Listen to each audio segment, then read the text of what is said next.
Musim baru, semangat baru. Tapi itu sih seringnya nggak berlaku ya buat tifosi. Tapi nggak deng. Musim ini kita punya tim prinsipal baru. Dan mobil baru yang katanya lebih ringan lah sasisnya. Lebih gede juga tenaga mesinnya. Di atas kertas sih semuanya kayaknya meyakinkan banget gitu ya. Tapi gimana sih peluang tim kesayangan kita di musim 2023 ini? Sorry. Maksud gue tim kesayangan gue di musim 2023 ini. Yuk kita bahas satu-satu. Mesin jadi salah satu komponen paling panas sih buat dibahas. Literally emang panas kan. Mesin juga jadi salah satu kuncian utama di masa depan F1, seenggaknya buat musim 2026 nanti. Nah, kayak yang kita tahu, kalau di F1 ini dari awal tahun 2022 kemarin sampai akhir 2025 nanti ada yang namanya engine freeze. Nah, engine freeze ini intinya adalah nggak ngebolehin pabrikan mesin di F1 buat ngembangin mesin hybridnya. Ya intinya nggak boleh dikorek-korek buat dapetin tenaga lebih. Tujuan engine freeze adalah salah satunya untuk menekan biaya pengembangan tim dan supaya pabrikan nggak saling buang uang dengan riset di mesin hybrid ini. Cuman bukan berarti engine freeze ini sama sekali nggak boleh diutak-atik sedikit pun sih. Masih boleh kok ada bagian yang diimprove. Cuman ya bisa dibilang bagian-bagian yang perintilan dan remeh aja yang boleh diubah. Kayak misalnya pengaturan posisi kabel, posisi turbocharger yang masih bisa diutak-atik barang kurang lebih 20 mm lah ya. Terus bentuk dan posisi pipa buangan atau knalpot juga masih boleh buat diutak-atik. Tapi setiap perubahan kecil ini tetap harus diketahui dan dikasih izin sama departemen teknisnya F1 dan FIA. Jadi emang ketat banget sih regulasi mesin ini. Dan FIA nggak mau kecolongan lagi sama Ferrari. Ingat kan, skandal Ferrari di 2019 sempat berhasil dalam tanda kutip ngakalin fuel flow-nya dan bisa dapat mesin roket di 2019. Kita bahas dari mesin yang katanya lebih powerful kurang lebih 30 horsepower ya. Ya kedengarannya sih kecil ya 30 horsepower, tapi ini matter sih. Soalnya rata-ratanya di angka 1000 horsepower, jadi 30 horsepower kurang lebih 3% lah ya. Gak banyak emang, tapi demi mengingat susah banget nyari tambahan tenaga karena engine freeze ini jelas angka sekecil ini aja udah bisa berarti banget. Tapi masalahnya belum bos barunya Ferrari, Om Frederick Vasseur bilang kalau itu cuma rumor aja dan bilang bercanda kali kita ketemu tambahan tenaga. Emang bener Ferrari lagi ngutak-atik engine-nya di akhir musim 2022 kemarin, tapi itu lebih ke buat nyari reliabilitas mesin. Demi mengingat reliabilitas mesin emang jadi masalah di musim 2022. Kayak misalnya pas mesin Sainz yang kebakar di Austria musim kemarin. Nah katanya kan emang Ferrari mesinnya ini tenaganya gede. Di Montreal, Kanada yang emang banyak lurusannya, Leclerc bisa nyentuh angka 342 km per jam di kecepatan paling tingginya. Sedangkan mesin RBPT sama Mercedes mentok di angka 339 km per jam. Lumayan lah ya bedanya. Tapi sayangnya karena masalah reliabilitas itu sering tenaga mesinnya diturunin sedikit supaya nggak gampang meleduk. Jadi mungkin ya bisa jadi 30 horsepower-nya itu adalah kompensasi kalau engine-nya ini udah lebih naik reliabilitasnya. Begitulah, tapi jelas informasi soal angka pastinya tenaga mesin adalah hal yang dirahasiain banget ya. Jadi gue cuma bisa kasih gambaran kurang lebih kayak gitu kondisinya. Ya mudah-mudahan sih beneran dapet ya settingan tenaga paling tinggi tapi tetap bisa reliable dan gak gampang jebol. Ngomongin soal penamaan mobil, Ferrari ini emang rada unik dan ya bisa dibilang gak terlalu konsisten dan rada ngaco. Udah dari 2 dekade lalu penamaan mobil Ferrari hampir gak pernah ngurut. Selalu ada aja ide buat namain nomor mobilnya jadi aneh-aneh. Kayak misalnya mobil 2019 yang dinamain SF90 karena sekalian memperingati 90 tahunnya Scuderia Ferrari. Terus tahun depannya jadi SF1000 karena ada GP ke-1000 buat Ferrari di musim itu.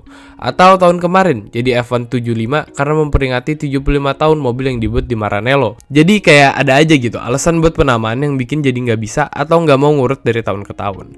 Ya mungkin gak penting juga sih penamaan mobil ini, gak ada korelasinya juga soal nomor sasis jadi juara. Tapi sebenarnya ada sih hubungan dari tahun 2000. Nomor sasis dengan awalan abjad F yang diikutin tahunnya selalu keluar jadi mobil yang bisa dapat gelar konstruktor. Mulai dari F2000, F2004, F2007, dan F2008 semuanya bisa dapat konstruktor. Ya tapi itu cuma kebetulan aja sih paling. Kalau musim ini dinamain F2023 juga ya nggak ada yang jaminan langsung juara juga kan. Nah di musim 2023 ini Ferrari punya mobil baru dengan kode sasis SF23. Kalau bicara tampilan udah nggak usah ditanya lah ya, pasti merah. Dan kayaknya tahun ini makin cakep sih, terutama di bagian sayap belakang yang pakai typeface klasiknya Ferrari. Kalau ngomongin soal fitur-fitur aerodinamika, jujur ya gue sih bukan ahlinya ya. Tapi yang jelas secara filosofis, aero kayaknya Ferrari udah cukup paten sih. Dan bahkan model Louvre-nya udah jadi trendsetter dan diikutin beberapa tim lain. Ferrari bisa dibilang cukup bagus sih dalam hal nerjemahin regulasi aero tahun kemarin. Faktor input teknis dari senior Rory Byrne di F175 punya pengaruh. Jelas bikin Ferrari nggak kagok-kagok amat pas bikin mobil baru mereka tahun kemarin. Imbasnya jadi lebih smooth lah pengembangan SF23, karena tinggal poles-poles dikit aja dari mobil tahun kemarin.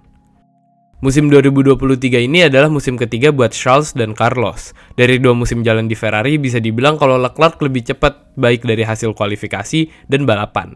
Tapi di bawah kebijakannya tim pas era Om Binotto, dibilang kalau nggak ada pembalap 1 dan 2 di Ferrari. Ya, kalau dari segi kompetisi sih bagus ya, memaksa setiap pembalap nge-push teammate-nya. Tapi nyatanya karena nggak ada pembagian peran driver 1 dan 2, malah jadi sering ngorbanin pembalap yang sebenarnya punya peluang lebih bagus di championship. Ya kan di musim 2022 kemarin Leclerc yang punya kesempatan lebih bagus buat ngejar Verstappen di klasemen, malah seringnya dikorbanin supaya Sainz dapat hasil lebih bagus. Contoh paling kentaranya ada pas di balapan GP Inggris dan GP Monaco. Sainz secara hasil memang solid, tapi bicara kecepatan dan konsistensi boleh dibilang masih suka goyah kalau dipres oleh lawannya dan seringkali race pace-nya kalah jauh dari Leclerc. Bagusnya Sainz bukan tipikal pembalap ceroboh yang sering nabrak atau bikin masalah. Ini jelas jadi poin plus banget buat tim. Demi mengingat si Leclerc meskipun cepat, tapi kadang watak ayam stupidnya masih suka muncul. Nah, ngelihat kondisi ini sih harusnya Om Vasseur dan Ferrari bisa mikir lah ya dan merencanakan musim 2023 dengan lebih baik di soal peran pembalap. Kalau gue sih rasanya boleh lah ya. Kalau Leclerc diajukan jadi driver nomor 1 di tim dan Sainz berperan supporting. Daripada dibiarin kompetisi antar 2 pembalap, ya ujung-ujungnya juga nggak maksimal kayak tahun kemarin. Kalah lagi sama Banteng. Nah, ini nih yang paling penting. Politik di Ferrari ini kan emang lumayan ngeri ya. Ya gimana, ini tim bukan sekedar tim F1 biasa, tapi lebih dari itu nilainya. Sebagian besar arah kemana Ferrari bakal bergerak di F1 ya tergantung sama angin politik di internal Ferrari-nya sendiri. Jadi Ferrari sebagai organisasi dan perusahaan itu kan ya gede banget lah ya. Dan tim Ferrari F1 itu cuma bagian kecil dari lingkup perusahaan Ferrari. Dan walaupun posisi tim F1 ini strategis, tapi bukan berarti jadi yang segalanya buat perusahaan Ferrari. Dan kalau bahas Ferrari sebagai organisasi, emang gede banget. Jadi, di atas tim Scuderia Ferrari F1 ada yang namanya Ferrari Società per Azioni, atau dalam bahasa Inggrisnya Public Limited Company, yang artinya sahamnya terbuka buat dijual ke publik, tapi sangat terbatas atau bahkan bisa juga nggak dibuka samsek. Nah, Ferrari SPA inilah yang membawahi Ferrari F1. Di atasnya Ferrari SPA masih ada lagi perusahaan induknya namanya Ferrari NV, atau kalau ditranslate ke bahasa Indonesia PT Ferrari. Nah, di level yang ini sahamnya udah go public dan bisa dibeli di bursa sahamnya Nasdaq. Dan jenjangnya belum berhenti sampai di PT Ferrari ini. PT Ferrari ini masih menginduk lagi ke holding company-nya yang bernama Exor NV. Nah, Exor NV ini adalah perusahaan yang punya anak perusahaan banyak banget di berbagai bidang usaha. Mulai dari otomotif, fashion, sampai olahraga. Contoh anak perusahaannya yang terkenal adalah klub Juventus. Jadi kelihatan kan betapa berlapisnya Ferrari sebagai perusahaan. Terus siapa sih orang yang pegang kuasa di sana? Kalau Exornya sih jelas ya dikuasai oleh keluarga Agnelli. Nah, di jajaran direksinya Ferrari ini ada John Elkann dan nama-nama lainnya. Nah, di sini nih mulai menarik. Om Mattia Binotto yang bagi sebagian besar tifosi jadi kambing hitam sekarang udah mundur dan digantiin sama Om Frederick Vasseur dari Alfa Romeo yang emang udah dekat dengan Ferrari. Kalau ngelihat dari rekam jejaknya, Om Vasseur di dunia balap gak bisa dibilang jelek, tapi juga ya gak bisa dibilang namanya yang top-top banget juga. Tapi yang jelas Om Vasseur tahu gimana caranya maksimalin tim yang dia punya dan punya kemampuan manajemen orang yang bagus. Beda dengan Om Binotto yang memulai karir di dunia balap sebagai engineer. Kalau Om Vasseur, meskipun engineer juga background pendidikannya, tapi dia memulai karir di balap dari mulai bikin tim sendiri di F3, dan di sana dia dari awal udah jadi tim principal. Pas Doi pindah ke F1, juga berangkatnya dari tim director sampai akhirnya jadi tim principal di tim kayak Renault, Sauber, terus terakhir Alfa Romeo. Jelas kemampuan nge-manage orangnya jauh lebih bagus kalau dibandingin sama Om Binotto yang lebih akrab ngobrol sama mesin.